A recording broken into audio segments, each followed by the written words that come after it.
ہمارے کچھ بھائی کہتے ہیں کہ جمعہ کی دوسری اذان جو ہے بدعت ہے، یہ حضرت عثمان رضی اللہ تعالیٰ عنہ نے جاری کی تھی، اور حضرت عثمان جو ہے وہ خلیفہ راشد ہے، اور حضور نے فرمایا علیکم سنتی و سنت الخلفاء الراشدین، تو خلیفہ راشد جو کام کرے وہ بھی سنت ہوتا ہے۔ بار بار عمرہ کرنا افضل ہے، بالکل افضل ہے، کیونکہ جتنا عمرے کرو گے اتنا اللہ تبارک و تعالیٰ رزق میں برکتیں عطا فرمائیں گے، لیکن جتنی دیر عمرے میں لگائیں اتنی دیر طواف کریں تو پھر طواف افضل ہے۔ شادی کے لیے دعا فرمائیں تو آپ ایسا کریں کہ سورۃ الرحمن 3 دفعہ پڑھ کے دعا کیا کریں۔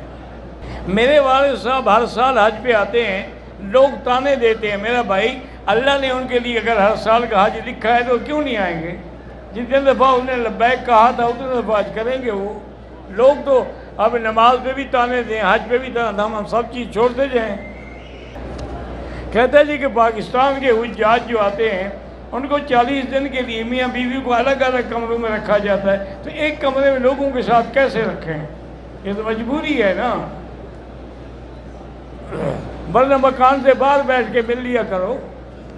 اگر کوئی غریب ہے، حج نہیں کر سکا، مر گیا، کوئی نہیں، اس سے کوئی گناہ نہیں، حج اس پر ہے جو صاحب استطاعت ہے۔ ہمارے علاقے میں شراب کی فیکٹری ہے، اس سے بو آتی ہے، اس پر وہ لوگوں کو پیسے دیتے ہیں، وہ تو حرام کا پیسہ ہے، حرام لوگ ہیں، شراب کے پیسے ہیں نا۔